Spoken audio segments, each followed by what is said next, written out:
The president gave his State of the Union speech today, and I must admit, I am so tired of these speeches. I felt like it was spliced together from all the other speeches that he's ever given.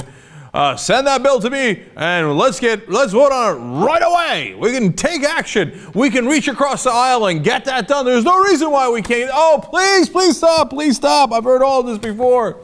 Now, look, there were some good moments in it. He took a couple of jabs at the Republicans. He talked about, I've seen you at the cut and ribbon lines, meaning when you get the government contracts and that's growing the local economy, all of a sudden you're cutting ribbons over there and bragging about it. That's a nice line. He had a jab about how they're lurching from crisis to crisis, and that's not how you should run a government. It's fine. And he actually had some decent proposals, unfortunately ones that probably won't get a vote, but a $9 minimum wage is a good start, and it's something that he had not mentioned before. A voting rights commission. This is after the election. You know, usually people forget about voting rights after the election. He hasn't in this case, so that's positive. But when you go to the heart of the speech, he gave one good line about how he's going to protect the Social Security and Medicare, and then what did he do? He turned around right away and said, except for important reforms we can do. Reform is a code word for cutting it. So here we go again, and he talked about reaching out to the Republicans and working with them, cutting corporate taxes. Oh, for Christ's sake. So as much as he had good rhetoric, I am exhausted by his rhetoric. I've heard it so many times.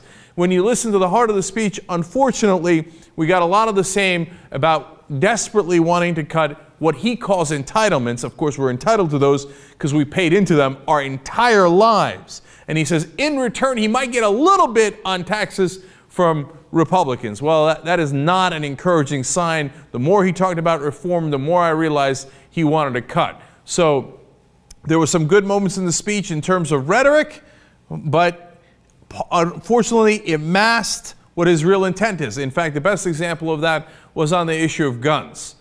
Great part of the speech, moving, and he talked about the victims of all the different gun violence. He pointed to some of them in the audience, and then he said, they deserve a vote, and he said it over again. They deserve a vote. Now, the problem is they deserve a lot more than a vote. Basically, what President Obama wants to do is, man, I gave it a shot. I got them a vote, and it turns out, oh, assault weapons, we lost on that. And high-capacity magazines, maybe we'll lose on that too. But hey, we had a lovely vote, and we got background checks, which over 85% of Americans agreed to. Honestly, on the substance of that, I say, whoop-de-doo. They deserve a lot more than a vote. They deserve your best effort to try to actually get it passed. And when you hear him say they deserve a vote, it might sound like a good line, but what it's actually saying is that's all they're going to get. They're going to get a vote, and I'm going to declare mission accomplished. So did I like the speech overall? I'm sorry, but I didn't, because I've just heard it all before, and it has not led to good results. Now, there was a great moment, though, in the night when Marco Rubio gave the Republican response. Oh my God, you were talking about standard. Okay, small government, less taxes for the rich, more defense spending. I got it. But there was a moment when he apparently got a little dry mouth, and this is what happened. He's trying to read the prompter, and he's like, okay, and then I don't like Obama at all. And then also smaller government and tax cuts for the rich. Oh no, there goes my presidential chances. Why did you take the sip? The sip heard around the world in the middle of the speech. Just wait 2 more minutes, you were almost done. It was hilarious and saved the whole night. As we say to the youngsters, thanks God I watched. Than false choices like the one the president laid out tonight. The one the president laid out tonight.